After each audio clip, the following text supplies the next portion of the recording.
questions. All right, guys, thanks for being here. Quick recap of last week. Obviously, we are not happy how we played last weekend. I thought we missed a great opportunity on the road. Give ULM credit. I thought they outplayed us in a lot of areas. But at the same time, we're not happy with our performance. I think the biggest thing that I took from that game were the penalties. I think we had 9 or 10 penalties, which is very uncharacteristic for us. And obviously the big turnover when the ball popped up there and they ran it back was a turning point as well. So, again, we are the penalties are a discipline issue. Obviously, I take the responsibility for that, something we have to really emphasize this week and get back to playing sound, disciplined football, and I think that's something that really hurt us last week. Anytime we got a big play, it felt like we either got a penalty or something that took us back. So we got to do a better job of that. Defensively, I was pleased with how we played. We did have a penalty there that hurt us a little bit, but I think that was that could have gone either way. But overall, really happy with our defense. They continue to play well, and offensively, we're a work in progress, and we got to get it figured out how we can move the ball and score points, create explosive plays, and then obviously eliminate all the penalties. So that's something we're working on as we speak, and we'll continue to do this week as we prepare for South Carolina. Moving on to this week, South Carolina, obviously head coach Shane Beamer, really good guy. I've known him for a long time. Used to recruit my school, legendary. He's the son of legendary head coach Frank Beamer, and he's been at some really good places: Oklahoma, Georgia, South Carolina, Virginia Tech. Been around really good coaches. You can see his team is being molded into kind of his personality, and knowing him well, he's going to do a great job there. And been really impressed with how hard those guys play. They're very sound, and I know they're still working through trying to revamp the roster a little bit, probably in recruiting, but I think they're off to a great start. Their defense coordinator Clayton White does a great job. Been most recently at Western Kentucky and NC State, and at Western Kentucky, I thought he did a great job there. He gives you a lot of different looks, very sound. Those guys are going to play extremely hard. You can tell he emphasizes that. And they got some really good players on that side of the ball. I'll mention in a few minutes. Marcus Satterfield, their offensive coordinator, been a head coach before, been in the NFL, does a great job scheming and trying to put his guys in the best play scenario to score points. I know they've had a quarterback injury. Luke Doty, he's getting back now. I think maybe last week or the week before, but he's back healthy or healthier than he was. And I recruited Luke in a previous stop, so I know him very well. He's a really good athlete and a competitor. And I'm sure they're happy to get him back. Their special teams coordinator, Pete Limbo, does a great job. He's been a head coach as well. Been around at different places, Memphis, Rice, Maryland. He's very good. Just watching their special teams, you can tell they emphasize it. They put their good players on special teams, and they're very, very sound. And I wouldn't expect anything different from Shane, one of Shane's teams, obviously with his special teams background. They're 2-2, coming off a 16-10 loss to an undefeated Kentucky team. So obviously they had every opportunity to win that game, and Kentucky's got a good football team. So we got our hands full, but at the same time, it's an exciting challenge for us. It's something we look forward to here at Troy, is getting the opportunity to play these Power 5 or SEC schools, and we'll have to play very well to have the opportunity to win. On offense, they're led, I think, by their receiver Josh Vann, number 6, very explosive. He's their big play threat in my mind. He can really run. I think he's got 2 games already of over 100 yards this year. He leads the team in targets, catches, and yards. In my mind, he's their guy, and he's explosive. A really good route runner. So we're going to have a great plan to try to neutralize him as much as we can.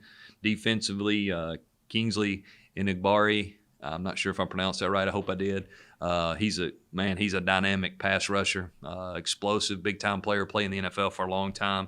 Preseason first-team All-Conference, was 2020. He was all SEC, and he's a guy we got to know where he is. He leads their team in sacks and calls fumbles, and just really a very disruptive player and plays extremely hard. So we got to have a great plan for him and try to keep him as much as we can at bay, and do a great job with that. So overall, it's a good football team. I know. Obviously, anytime you got a first-year coach, you're going through some transition. But what I see on film is the guys that really play hard. Got some really good players on both sides of the ball, and obviously this is going to be a challenge for us, and we need to play physical. And if we do that and we get ourselves going offensively a little bit, I think we'll have a great opportunity. But we got to play a lot better than we did last week. So, all right. With that being said, we'll take questions. Chip, this is John and Joseph. I know y'all had a long trip back Saturday night. I was curious to see practice Sunday and how they responded. And I know ultimately it's up to the coaches to get a team ready and get back on the track. But how much do you rely on the veterans like Bradshaw and Marshall and Smith and guys like that to just get people back in the right mindset? Yeah, I think first of all, I think we got back like at 6 a.m. maybe. Is that right? Yeah, 6 a.m. And obviously it was a day to get our guys back in that evening, let them go home and sleep, get them in that evening, and do some recovery stuff with their bodies in the weight room and so forth. And then we met and watched the film and put that to bed and did not practice Sunday night. But I think obviously when you have some veterans like Dylan and BJ and Carlton and those kind of guys, you're right. You lean on those guys to kind of show their leadership and their poise in these situations, and been very impressed with how they've gone about their business the last couple of days. Obviously, they're disappointed. Our team's disappointed in our performance and how we played, and obviously I'm the head coach, so it's my responsibility, and I understand that. But we gotta get our guys ready to go this week. We've kind of moved on and looking forward to this opportunity this weekend.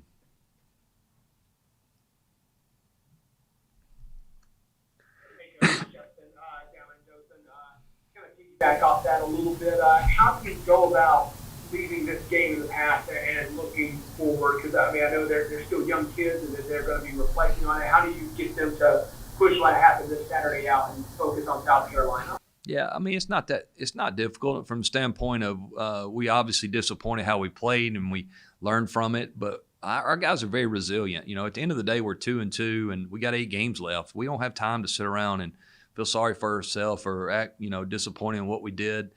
We are what we are. We didn't play good enough, and I think our players understand that. We got a mature team. We'll practice this afternoon, and I'll be shocked if we don't come out and respond very well today. From my interactions with our team the last day or so, those guys are very motivated, I think, to show people that we're better than what we showed last week, and that's something I think will drive us to have a good week of practice. Last 2 weeks, it seems, in the last 2 weeks, you guys have gone into the half trailing.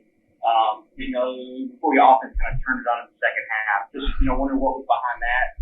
The slow starts offensively before, kind of turning the corner in the third and fourth quarter. Yeah, I think penalties were really, this past week, were really what hurt us. If you look back at our drives in the first half, we had a 9-yard run right across midfield that was called back because we weren't lined up on the line of scrimmage, I guess, is what the referee said. So we had a couple false starts. We had a couple holding penalties. And I think anytime you have those things, they're hard to overcome. You miss out on opportunities. I think moving the football offensively is a lot about rhythm and a lot about staying in a good, kind of, not being behind the chains and staying on schedule, so to speak. And when you get penalties and you get things that really put you behind the chains, it makes it difficult. And, our third down percentage was not very good. That was another area that we really, I thought, struggled. And I think it goes back to our second down plays weren't very good, which led to third and long. So, at the end of the day, we got to do a better job of executing. And I know that's something that has really hurt us the last couple of weeks, just executing, finishing blocks, and then obviously this week we added some penalties, which is uncharacteristic. We have not been penalized that much especially this year. We've done a really good job of that till this past week. But those are things we'll continue to work to correct and hopefully get off to a lot better start this week. Obviously, there was the 96-yard touchdown return, the interception return, but the defense let up a couple big chunk plays for touchdowns. Was that just really good execution by them? Was it your guys being in the wrong place at the wrong time?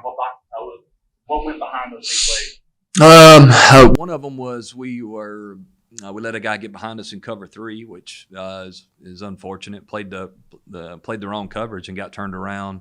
So that's an execution thing. One of their drives was extended by, a 15-yard penalty for hitting the guy out of bounds, which, that's another debatable deal there, whether he was or not, but it was called. So therefore, we gave them an extra play, and then they scored a touchdown.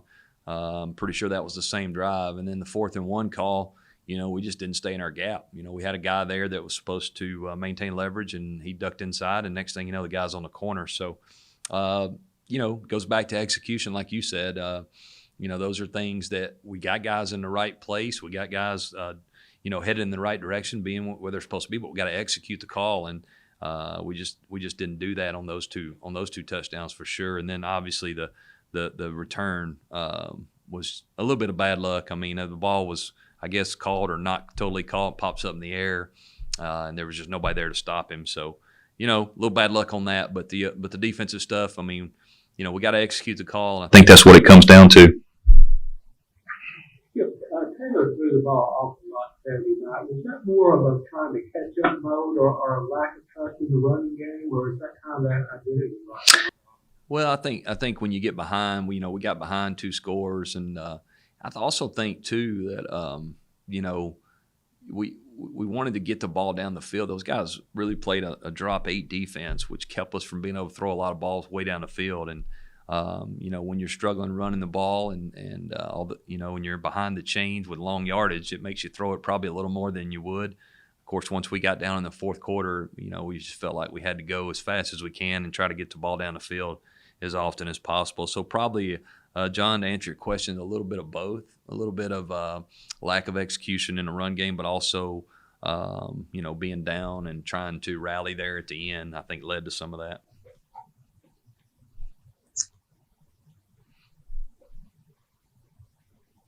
When you look at the South Carolina defense, do you see any opportunities to potentially get the run game going in this matchup? You give up around 140 or so game with the Browns. Is this a game you're hoping maybe this with this rushing attack can get things going? Yeah, definitely. We want to try to be able to run the football. I mean, that's something that we've said, we've stressed, and we've tried to do. Obviously, it'll be a big challenge. They've got some big bodies in there that are athletic. I mean, when you play an SEC team, you gotta be physical. You gotta bring some physicality with you. Something we're challenging our guys to do this week. I think the defensive line is a strength of theirs, so I don't think it's going to be easy by any means. But we've played some pretty good D-lines also early on, so maybe that'll help prepare us. But it'll be a challenge for sure. We're going to have to be very creative how we go about doing it, especially early in the game. But it's something that we need to try to be able to do to help us play good offense, is to get a run game established and